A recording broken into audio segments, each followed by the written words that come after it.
Hi guys, so we're here on this new site that I've acquired. Got the keys yesterday, today actually. So this was bought in the auction last month, so about three and a half weeks ago.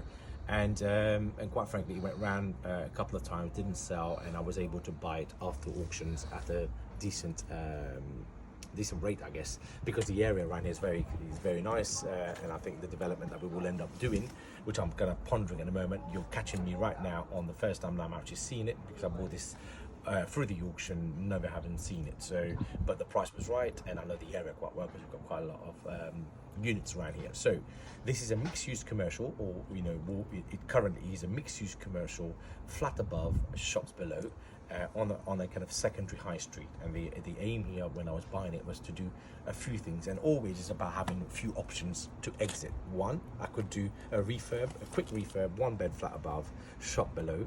2, go for full planning to change of use to potentially get a flat above and flat below. 3, have a planning permission to try and see whether we can get another floor to have a 3 floor, so 3 flats, 1 flat on each floor. And so that's that kind of the 3 kind of options that I'm thinking of. And the third one, if I did 3 flats, 1 on each floor, we'll title split those and actually make value out of each of those units. So right now I'm here looking around, and if you're going to follow me, and I'll show you the things that I'm looking at when I'm coming here to see what can be done. And actually, so what you will find when you're doing these developments, from a planning perspective, you have to look at what's already been done in the area. So if you spin round, you will see on the left hand side there, that's a big unit that's been kind of developed right up until the perimeter. So right up, if you look at this one here, so that one, you can see it's actually come all the way from the back to the perimeter of the pavement. So there's already precedence on a development actually having expanded all the way to the back of the perimeter. So that's a really good positive thing. Now the second thing I'm looking at is, okay, well, what else can I do? If you then go back to the property now, and you see,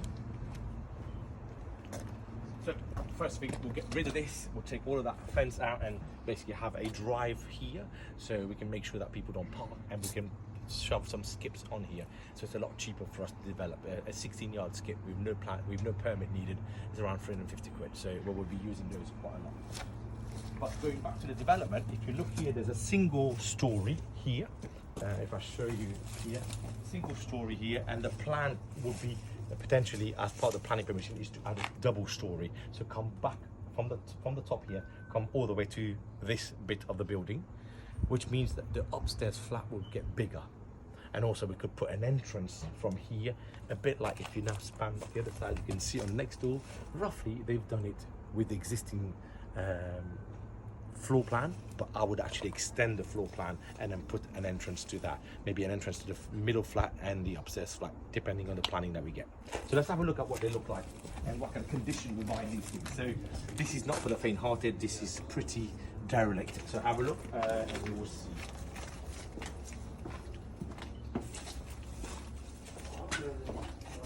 Okay, so coming in here, this is obviously what would have been the old kitchen of this person. It's a very old thing. Here, I am assuming it was some form of storage. Bearing in mind, this is the shop floor level. This is the external bit of the property that I'm talking about that we're going to double story. This is probably asbestos, so we'll have to get a company to come out and take that out. And then we've got the structure there that we can build from. So as long as the foundation's right, we could use steels frame to actually add more level to this property. So as it stands, I'm not sure what this was, probably scullery or some form of storage area for the shop. Kitchen, and then here you can see here, we'll go on to it in a minute, but there's the upstairs flat entrance here. And very, very old. You can see even by this antique wallpaper. In here you've got what could potentially, the fourth option would be to also convert into a 3-bed house. So then you can have living room, dining room, kitchen, bathroom, and 3-bedroom upstairs. So that's an easy also options to turn it into, depending on the planning gains that we can get. But as it stands, it was a shop. Here was the actually, not sure what, it must have been kind of like DIY type of stuff shop. But all of that can be taken out. This at the back here, you can see it's a stud wall that's been partitioned. So potentially, if we are doing it as a 3-bed house, entrance here, you walk into the living room, then dining room, kitchen, bathroom downstairs if we need to, and then we can clear all the upstairs as living bedrooms. That to me is probably a quick and easy planning gain. Otherwise it's the 3 flats or 2 flats. So let's take a look at what else is there in this unit. So you've got clearly a cellar there, here, there's no lights at the moment so we can't probably see underneath, but this would have been quite a storage area that the shop would have had. Okay, so follow me and be careful on the old stairs. I mean, these are like razor thin staircase, so anybody who's a bit heavy will probably be warned not to come up here. So coming up, we get, as it stands, we get a bathroom, quite a large-ish bathroom here. Not sure what this is, but they've got a design of some sort. Toilet, sink, bath. Presumably people used to live here, obviously working in the shop downstairs. And then we've got 2 bedrooms right now. Bedroom 1. Obviously we'll keep all the originals. This is a requirement of mine. All the originals, but the rest of it will get taken out, reskinned, and put new UPVC windows in. Down here is your master bedroom. Same thing here, obviously full rewiring, plastering, new windows, but this is a quite decent bedroom size as well. So you can see the idea behind this kind of mixed-use commercial development. So like I said, you can have a very quick keep a shop and then the flat above. That's option 1. Option 2 is to develop the downstairs into 1-bedroom flat, upstairs is a 2nd-bedroom flat. Option 3 is to then gain planning gains to see whether we can get flat 1, flat 2, and then put another floor on top, flat 3.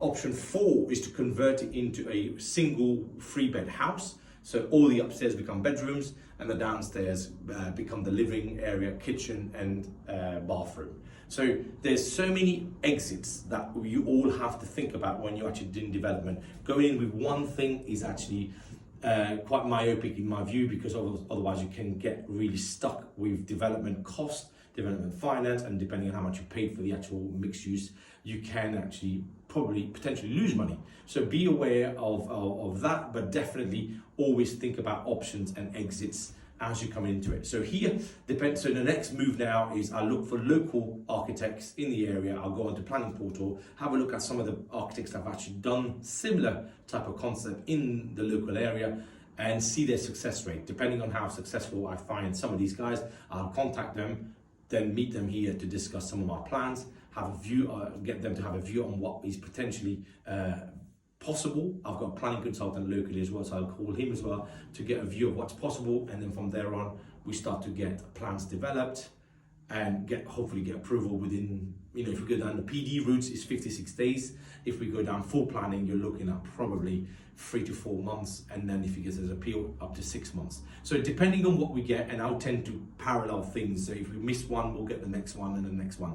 So potentially here we've got 56 days of do nothing. Sit on the paper, I poured it cash, so there's no mortgage on it. Sit on it. Get development approval, then really start to go gung-ho, send a whole team in there and put the whole thing to work. Otherwise, it could also be another one. We might even start to trade these things as well. So because the exit values are looking something like this, a typical 1-bed flat around here will probably reach at the high end around 180. So if you get 2, that's 360,000. You get 3, that's 460, 540. So potentially, depending on what planning we get, a 3-bedroom house, you'll easily fetch around 350, 370 on it as well. So 2-bed flat and a 1-bedroom and 1 3-bedroom house is about the same value.